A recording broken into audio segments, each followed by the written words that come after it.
1 जनवरी 1818 को पुणे के नजदीक भीमा कोरेगांव में पेशवा बाजीराव द्वितीय 28,000 मराठाओं के साथ अंग्रेजों के कब्जे वाले पुणे पर हमले की योजना बना रहे थे।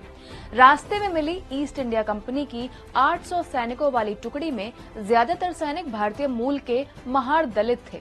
इस सेना ने पेशवाओं को कामयाब नहीं होने दिया। महाराष्ट्र के दलित नेता आज भी मराठों पर ब्रिटिश फौज की इस जीत का जश्न मनाते हैं।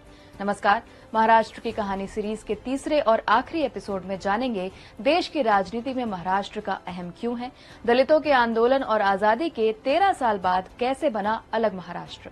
अछूतों के अधिकारों की लड़ाई वाली धरती।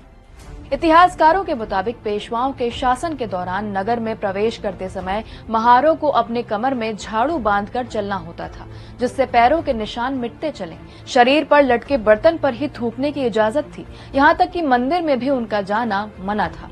पेशवाओं ने महारों को अपनी सेना में नहीं रखा, इसीलिए वो ईस्ट इंडिया कंपनी के साथ हो लिए।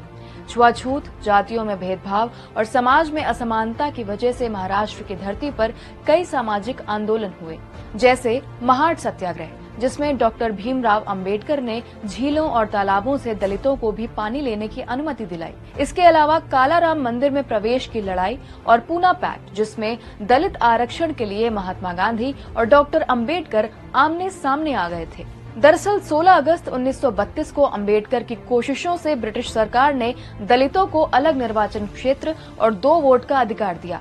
महात्मा गांधी इसके खिलाफ थे। उनका मानना था कि इससे दलित हिंदुओं से अलग हो जाएंगे। 18 सितंबर 1918 को गांधी ने ऐलान कर दिया कि अगर ये फैसला वापस नहीं लिया गया तो वो मरते दम तक उपवास रखेंगे। 22 सितंबर 1918 को अंबेडकर गांधी से मिलने पुणे के यरवदा जेल पहुंचे, लेकिन बात नहीं बनी। दोनों अपनी जिद पर अड़े रहे। फिर तमिल नेता MC राजा ने अंबेडकर को समझाया कि देश के लोग दलितों के बारे में हमेशा यही मानसिकता बनाए रखेंगे कि इन्होंने गांधी जी की जान के लिए भी समझौता नहीं किया। आखिरकार 25 सितंबर की शाम पूना पैक्ट साइन हुआ और तय हुआ कि दलित भी अपर कास्ट हिंदुओं के साथ ही वोट करेंगे। महाराष्ट्र में कैसे लड़ी गई आजादी की लड़ाई। 1893 में महाराष्ट्र में बाल गंगाधर तिलक ने पहली बार सार्वजनिक तौर पर गणेशोत्सव की शुरुआत की। उन्हें लगा कि इस बहाने समाज के हर वर्ग के लोगों को इकट्ठा कर स्वतंत्रता आंदोलन को जन आंदोलन में बदला जा सकता है। लोग इस मुहिम से जुड़े। गणेश विसर्जन के दौरान तिलक ने देशभक्ति के नारे, गीत और भाषण के जरिए लोगों में आजादी की मांग को जगाया। इसके अलावा कांग्रेस की विचारधारा से मेल न खाने की वजह से नागपुर के केशव बलिराम हेडगेवार को हिंदुओं के लिए अलग संगठन बनाने का ख्याल आया। 27 सितंबर 1925 को हेडगेवार ने